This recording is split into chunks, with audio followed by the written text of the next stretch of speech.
하나님 말씀 열왕기상 21장 17절에서 29절까지 말씀입니다. 열왕기상 21장 17절에서 29절.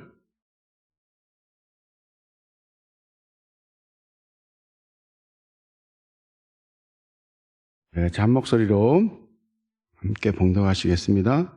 여호와의 말씀이 디셉 사람 엘리야에게 임하여 이르시되, 너는 일어나 내려가서 사마리아에 있는 이스라엘 아합 왕을 만나라. 그가 나봇의 포도원을 차지하러 그리로 내려갔나니 그에게 말하여 이르기를, 여호와의 말씀이 내가 죽이고 또 빼앗았느냐 하고, 또 그에게 이르기를, 여호와의 말씀이 개들이 나봇의 피를 핥은 곳에서 개들이 내 피 곧 내 몸의 피도 핥으리라 하였다 하라. 아합이 엘리야에게 이르되, 내 대적자여, 내가 나를 찾느냐? 대답하되, 내가 찾았노라. 내가 내 자신을 팔아 여호와 보시기에 악을 행하였으므로 여호와의 말씀이 내가 재앙을 내게 내려 너를 쓸어버리되, 내게 속한 남자는 이스라엘 가운데 매인자나 노인자를 다 멸할 것이요, 또 내 집이 느밧의 아들 여로보암의 집처럼 되게 하고 아히야의 아들 바하사의 집처럼 되게 하리니, 이는 내가 나를 노하게 하고 이스라엘이 범죄하게 한 까닭이니라 하셨고, 이세벨에게 대하여도 여호와께서 말씀하여 이르시되, 그들이 이스라엘 성읍 곁에서 이세벨을 먹을지라. 아합에게 속한 자로서 성읍에서 죽은 자는 개들이 먹고 들에서 죽은 자는 공중의 새가 먹으리라 하셨다 하니, 예로부터 아합과 같이 그 자신을 팔아 여호와 앞에서 악을 행한 자가 없음은 그를 그의 아내 이세벨에 충동하였음이라. 그가 여호와께서 이스라엘 자손 앞에서 쫓아내신 아모리 사람의 모든 행함같이 우상에게 복종하여 심히 가증하게 행하였더라. 아합이 모든 말씀을 들을 때에 그의 옷을 찢고 굵은 배로 몸을 동이고 금식하고 굵은 배에 누우며 또 풀이 죽어 다니더라. 여호와의 말씀이 디셉 사람 엘리야에게 임하여 이르시되, 아합이 내 앞에서 겸비함을 내가 보느냐? 그가 내 앞에서 겸비함으로 내가 재앙을 저의 시대에는 내리지 아니하고 그의 아들의 시대에야 그의 집에 재앙을 내리라 하셨더라. 아멘. 하나님 감사합니다. 하나님, 오늘도 이 새벽에 우리에게 말씀하여 주시고 그 말씀하신 바를 붙들고 오늘도 주님께 영광 돌리며 믿음으로 살아갈 수 있도록 축복하여 주옵소서. 듣는 귀와 깨닫는 귀를 허락하여 주옵소서. 우리 하나님 함께 하실 줄 믿습니다. 예수님의 이름으로 기도하옵나이다. 아멘. 어제 읽었던 말씀 중에 우리가 1절부터 16절에 아합이 종교에 또 허울을 쓰고서 또 하나님께서 정한 토지 규례를 어기고 자기의 욕심 때문에 간악한 방법을 동원해서 나봇을 살해하고 또 포도원을 탈취하는 것을 우리가 말씀을 통해서 보았습니다. 우리는 이런 내용을 보면 전혀 소망을 가질 수가 없어요. 하나님 말씀대로 또 하나님이 하라는 대로 그것을 지키려고 하는 자는 죽임을 당하고 그리고 그것을 빼앗는, 간악한 방법을 가지고 빼앗는 자는 잘 되는, 이러한 일들을 보면 우리가 참 소망이 없다, 또 참 힘들고 어렵다, 비탄에 빠져 허덕일 수밖에 없는 것이죠. 우리가 이렇게 세상을 살아갈 때도 하나님 말씀대로 순종하며 믿음으로 살아가는 자가 잘 돼야 되는데 때론 그렇지 않을 때가 있다는 것입니다.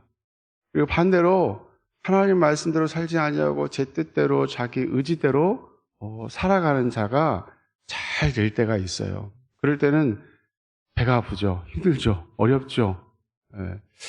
이렇게 이러한 일이 있을 때, 그리고 또 이렇게 아합이 이러한 일을 벌였을 때에 어느 누구도 또한 말하지 않습니다. 왜냐하면 두렵지요. 무섭지요. 그거에 대해서 잘못했다고 지적했다간 자기도 그런 죽임을 당할 수 있는 것이기 때문에 잘못한 것에 대해서 어느 누구도 이야기하지 않습니다. 권력이라는 것을 통해서 그들을 눌러버리죠. 그래서 이것이 그냥 잘 넘어가는 듯 합니다.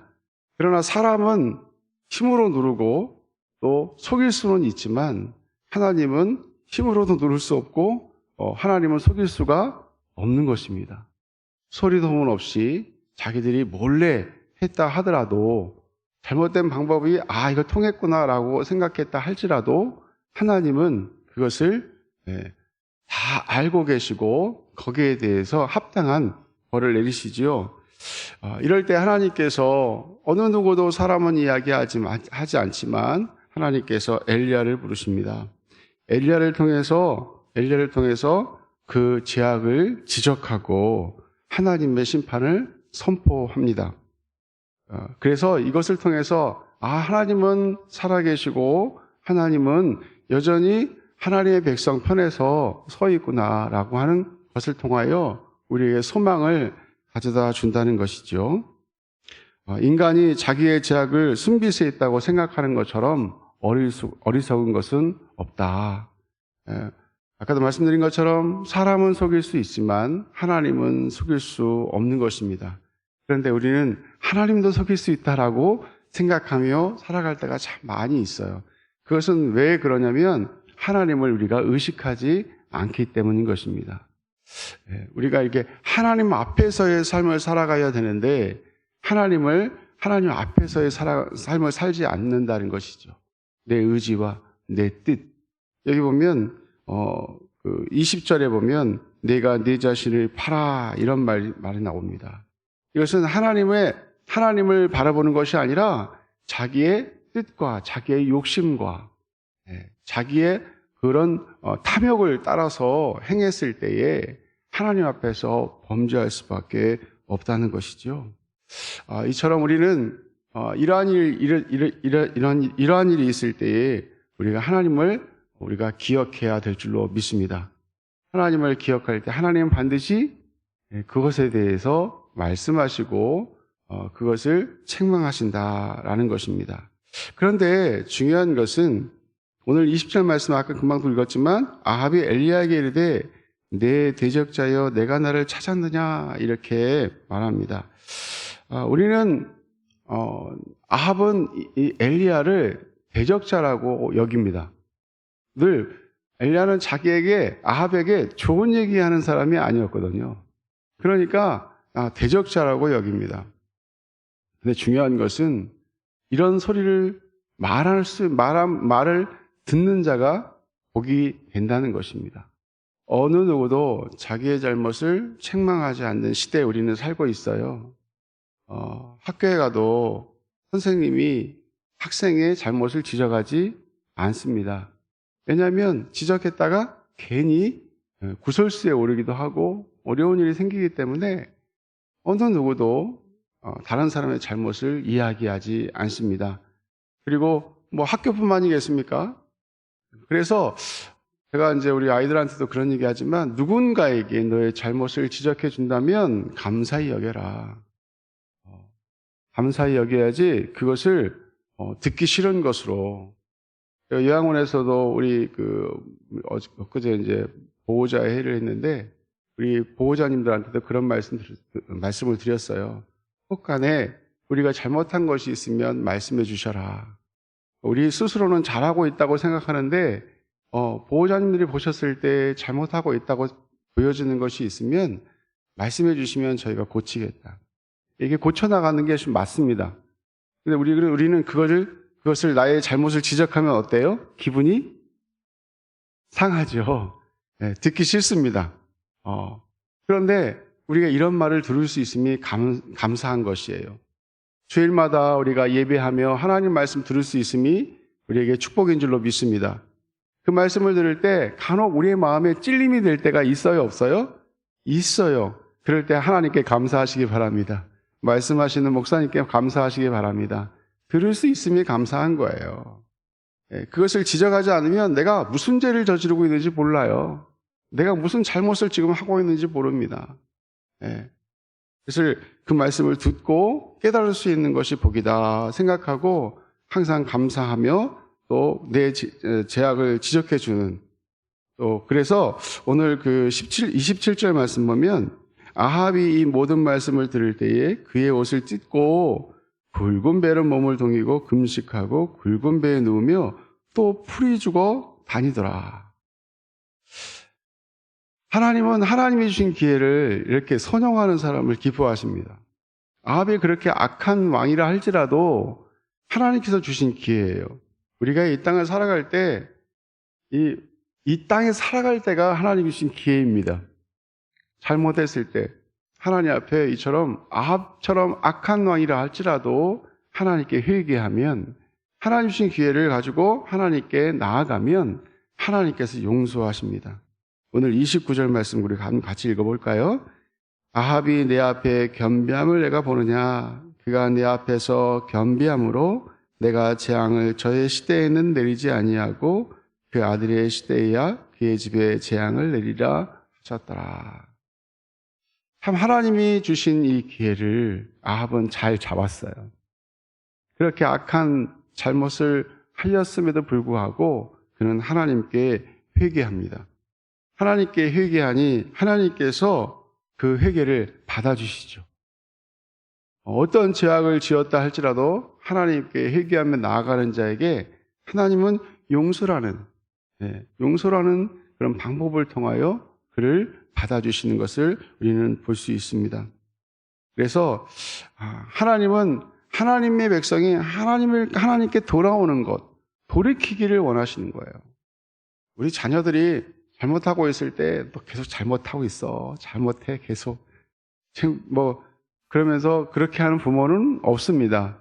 그 자식이 어떻게든지 돌아와서 잘못을 알고 깨닫고 회개하고 잘못한 것을 내어놓고 또 그가 돌이켜서 올바른 삶을 살아가기를 원하는 거죠. 아무리 악한 자식이라 할지라도 그러한 것처럼 하나님께서도 우리가 잘못한 것이 있을지라도 하나님께 나와 회개하고 하나님 앞에 정말 그 삶을 돌이키는 그런 삶을 살아가기를 원하십니다.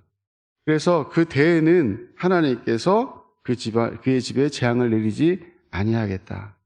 이스라엘은 정통성이 있는 나라가 아니에요. 남유다는 다윗의 계보를 따라 자녀들이 계속해서 왕위를 이어가지만 북이스라엘은 이게 한 4대, 3대, 4대 이렇게 가다가 다른 사람이 쿠데타를 일으켜가지고 새로운 왕이 나오고 다른 이렇게 가문이 이렇게 이어집니다. 근데 만약에 아합이 회개하지 않고 돌이키지 않았으면 어떻게 됐을까요? 아합 때에 그때 왕위가 끊어지는 것이죠. 그런데 그것을 이어가겠다는 것입니다. 그래서 그 아들이 이어가지요. 근데 또 그 아들이 회개하고 죽게 돌아오면 어떻게 되겠습니까? 계속해서 그대를 이어가겠다는 것입니다. 하나님께서는. 그런데 그 자식이 잘 못해요. 하나님 앞에 죄악을 짓고 그렇게 합니다. 우리는 오늘 말씀처럼 우리가 하나님 앞에 숨길 수가 없다는 사실을 알고 하나님 앞에 하나님이 말씀하시면 그 말씀 앞에 순종하고 회개하는 자로 돌아서야 될 줄로 믿습니다. 이처럼 큰 죄악을 지은 자도 하나님 용서하시는 하나님, 그 하나님 앞에 우리가 늘 감사하면서 나 자신을 돌아보고 정말 하나님 말씀하시면 그 말씀 앞에 감사히 여기고 순종하고 회개하는 저와 여러분 되어서 하나님 앞에 귀하고 아름답게 쓰임받는 우리가 되기를 간절히 소원합니다.